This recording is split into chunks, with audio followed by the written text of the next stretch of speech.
Our next speaker, Jason Reeves, President, Wayne Reeves Software. He's going to discuss repossession, contracts, credit applications, spot delivery, and Equal Credit Opportunity Act. Jason, you got it. Lee, that video plays right into where I'm going to start, because we're going to talk about a lot of paperwork and everything else, but ultimately, everybody that's in here is here because you are the owners, right? And the owners are ultimately responsible for everything that goes on at the car dealership. But we all have something called employees. And employees do not always do exactly what you want them to do.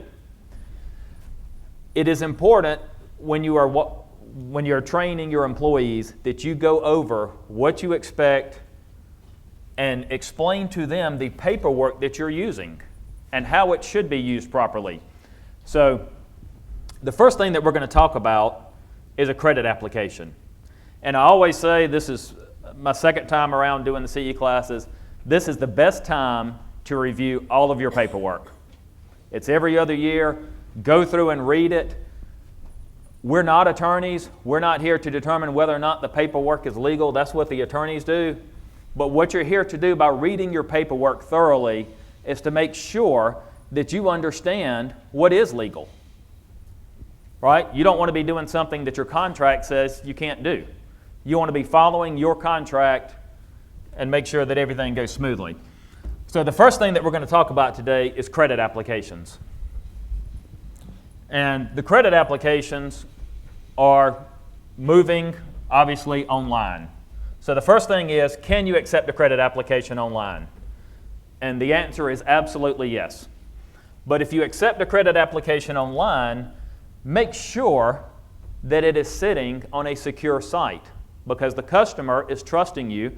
They're typing in all of their public information, social security number, everything private about them, how long they've worked somewhere, and they're typing it in online, and you want to make sure that the customer has a secure place to submit that. So I don't know a website company out there that's not putting it on a secure spot, but there are a lot of people out there that do their own websites, and if you're doing your own websites, be very careful about putting a credit application or any type of form online that's not sitting there secure. If it's sitting there online, a couple of things to ask your website company: are you recording the IP address that the request came from and a timestamp that it came from? That way, if it ever comes back to you and said, I didn't authorize this, you can go back to the company, get the information, and pull it up and track it back exactly to that customer. All right, next question. How long should you keep a credit application? What should you do? When you take the credit application, if you deny the customer credit, should you just pull it out, throw it in the shredder? Is that the best thing to do? Is that Chris out there? No, we do not shred credit applications. Everything that you get from a customer has a place, a secure place. And we're going to keep that credit application on file for 25 months. Okay? So make sure that inside of your secure locked filing cabinet, you've got a folder for the credit applications. Once the credit applications, if the deal's done, great. Pull the credit app out, stick it in the dealer file, and file it away. But if you deny the customer credit, stick it in there, save it for 25 months. Next question is, should you give a privacy statement? You're not doing business with a customer, right? You just accepted a credit application from them. Should you give them a copy of the privacy statement? Absolutely. You have collected their information, and you have to let the customer know what you are planning on doing that information, who you're going to share it with. The privacy statement just explains how you're going to treat all of that. All right, make sure that you've also got your privacy statement on your website. One of the great things that's coming out of the last year is that they are actually going to allow, it looks like, your privacy statement to be posted online instead of the annual notices that get mailed out. How many buy here, pay here people do we have in here today? All right, so you all know that for the last 10, 15 years, you've had to mail out those privacy statements annually. It will soon be that all you have to do is post that privacy statement online, and the customer's receipts or whatever that you're communicating with them, just put on there. Make sure that you visit our website, joesautosales.com/privacy, to review the privacy. Okay. The next question is, should risk-based pricing and adverse action notices concern you? We are living in a very highly regulated world today, and the answer is absolutely. You should be very concerned with both of those, not just that you're doing them, but that you're documenting them. So risk-based pricing, what is risk-based pricing? Risk-based pricing is taking a credit report from a customer and from that credit report determining what APR you are going to charge that customer. Banks do it every day, right? The banks will provide the risk-based pricing notices. But if you are in the buy here, pay here business, are you doing risk-based pricing? It's a good question. Are you charging the customers the same rate? Is everybody charging the customer the same rate? If I'm going to charge every single customer that walks in 21%, 25%, 28%, it doesn't matter. If I'm charging every single customer that amount, then I am not engaging in risk-based pricing because I did not pull the credit report to determine what APR I was going to charge the customer.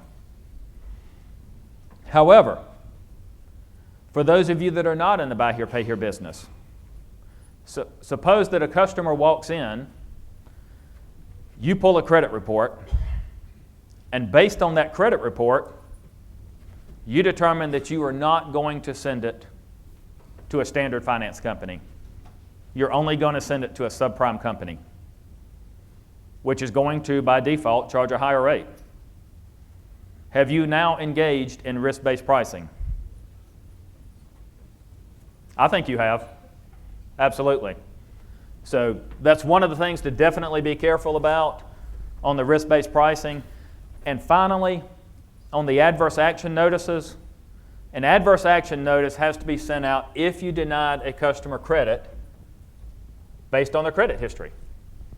So with the adverse action notice, what you're going to do is you're going to send the customer a letter telling them that first, they can get a free copy of their credit report. Second, that you used whichever of the three major companies you used to pull their credit report. That's what you're going to tell them. And finally, that if they do not agree with it, you're providing a name and phone number that they can dispute those claims on so that they can get in touch with the credit bureau company that was reporting that. So the adverse action is real simple, the adverse action notice. The best place to get that, I always say, is from the company that you're using to pull the credit reports. All right. And there's a lot more. The thumb drives that you have, we're just kind of hitting the top surface of this, but the thumb drives that you were given out contain a whole lot of information. We're just trying to cap it out here. All right, spot delivery. Spot delivery's been around forever. It's still around. Spot delivery is the process where the customer comes in, you have going to finance the customer, you send it to the finance company, but the finance company hasn't really approved it yet, the bank or finance company. They are going to do their due diligence and make sure that everything was legitimate, and so they're really not giving you a final approval yet. So you sell the vehicle based on that spot delivery. On the spot, the final paperwork will come later. So the first question is, if you are doing that, what forms do you need? Well, it's called a Bellman Agreement or Conditional Delivery Agreement. And that form is quite simply telling the customer, financing is not finalized on this vehicle yet. Okay? It's just real simple. The problem is, a lot of people that I see do not get that form signed, and even if they get it signed, it's kind of in the stack of the paperwork. And the customer is completely shocked when they get a phone call a couple of days later being notified that we are unable to finance that vehicle for you, and you need to return the vehicle. So at that point in time, you've got the spot delivery, and I'd really like to see not only you as the owners disclose this heavily to the customer, but for anybody that's going to be closing deals for you, for them to really go out and talk to the customer and say, look, we've got this approved tentatively, but should something happen, you may have to bring the vehicle back. Bring the vehicle back. We will return your trade-in. Please do not sell the trade-in until it's finalized. That's, as Lee would say on social media, that's a nightmare. And that's one of the things that you definitely have to look out for. So those are the dangers, and the question is, what are the dangers? The danger is just a terrible reputation of doing that. Recently, I was pointed to a website where a dealer had just gotten just absolutely blistered over that type of scenario. And I'm sure the owner knows the practice goes on, but I don't believe they knew to what extent how terrible this one went. So, spot delivery. Any questions on spot delivery? Bellman agreements, conditional delivery agreements? Anybody got any questions on those? Okay.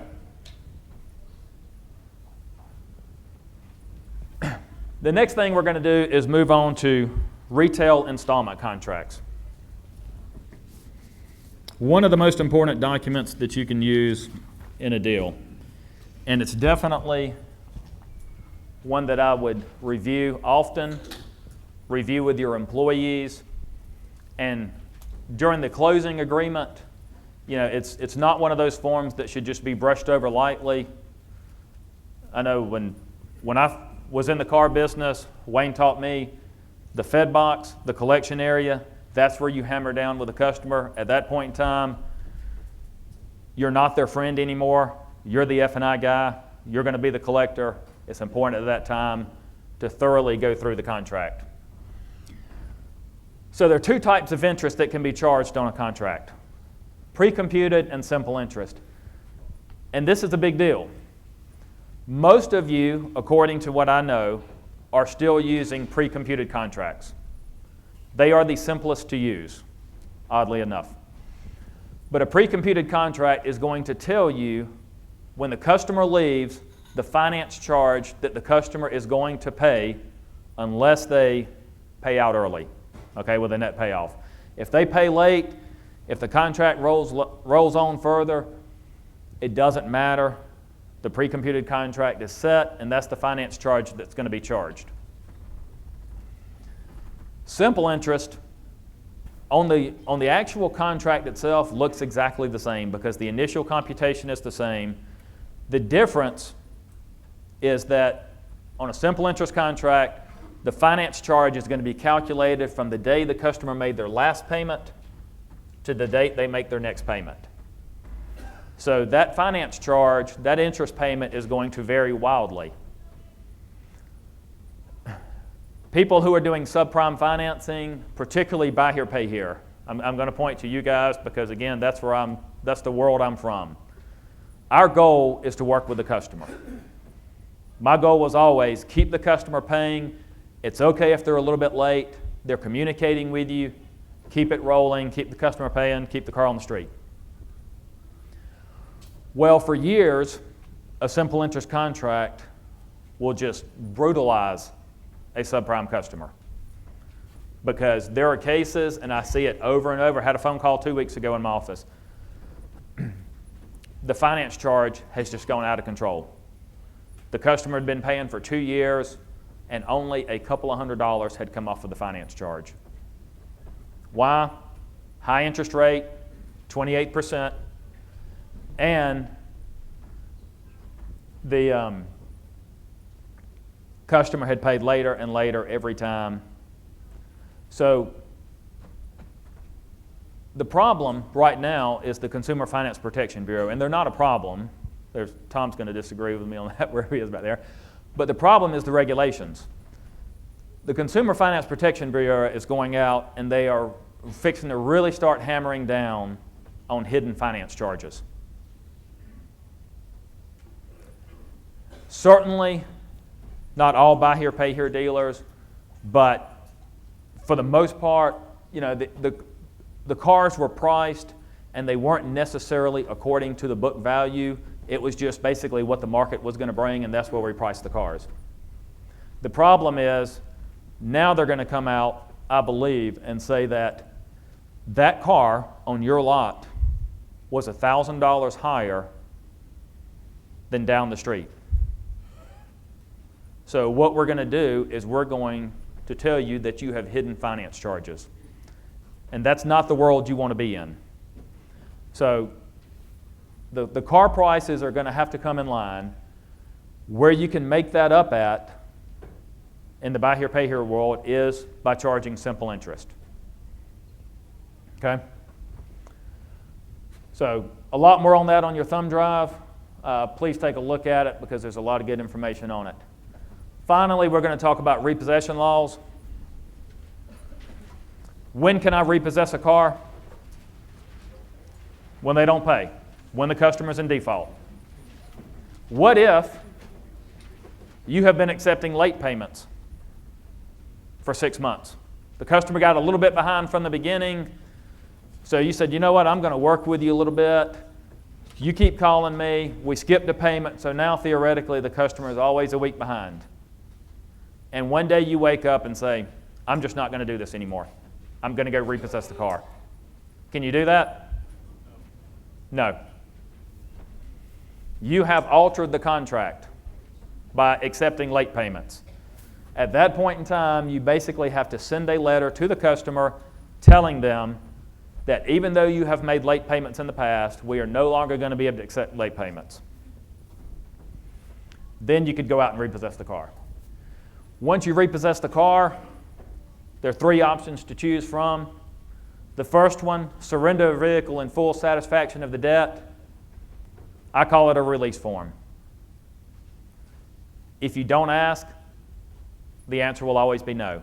By the way, this cannot be signed at the time of the deal, as I've had people ask me before. This has to be signed when the vehicle is repossessed. So when the vehicle is repossessed, just tell the customer, look, try and work with them. I understand you couldn't pay for the car. I'll get you to sign this form, and at that point in time, I'm not going to sue you for deficiency, and we'll just move on. You get enough money for another down payment, come back and see me, and I'll sell you another car. Great. If they won't sign that, the next option is the notice of dispossession, or the 10-day letter as I call it. And basically the 10-day letter you send out, and it gives the customer 10 days to respond from that time. And at that point in time, you can sue the customer for a deficiency, but if you sell the vehicle for more than what's owed on it, you have to refund the money. Finally, the proposal to retain collateral, or the 20-day letter, and that is quite simply just the opposite of the 10-day letter. You're not going to go after them for a deficiency, but in return, you're not going to refund the money. But you cannot send that letter if they have paid 60% or more of the original purchase price of the vehicle. Again, I think my time's up, but if you got any questions, review the manuals, and if you have any questions, feel free to come by and see me.